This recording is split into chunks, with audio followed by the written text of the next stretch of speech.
ఒక సుందరమైన అడవిలో పక్షుల కిలకిలలు మధ్య జీవజాలంతో నిండిన ప్రదేశం. ఒక పెద్ద సింహం చెట్టు నీడలో నిద్రపోతుంది.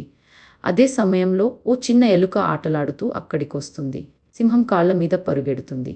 సింహం ఒక్కసారిగా మేలుకుని ఎలుకను తన పెద్ద కాళ్లతో అడ్డుకుంటుంది. ఎలుక భయంతో చెబుతుంది, దయచేసి నన్ను విడిచిపెట్టు సింహ మహారాజా. ఒకరోజు నీకు నేను సహాయం చేస్తాను.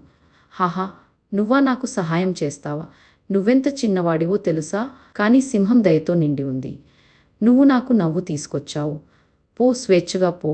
ఒకరోజు సింహం వేటగాళ్ల బలమైన వలలో చిక్కుకుంటుంది. అది గట్టిగా గర్జిస్తూ కదలడానికి ప్రయత్నిస్తుంది.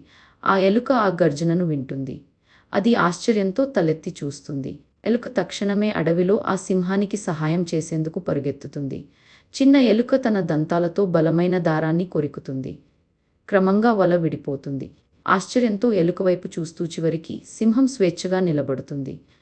చిన్నవాడివి అయినా నీవు నాకు జీవితం ఇచ్చావు. ధన్యవాదాలు నా స్నేహితుడా. ఎలుక చిరునవ్వుతో తల వంచుతుంది. సింహం మరియు ఎలుక కలిసి అడవిలో నడుస్తూ పోతారు. ఒక గొప్ప స్నేహానికి ఆరంభం.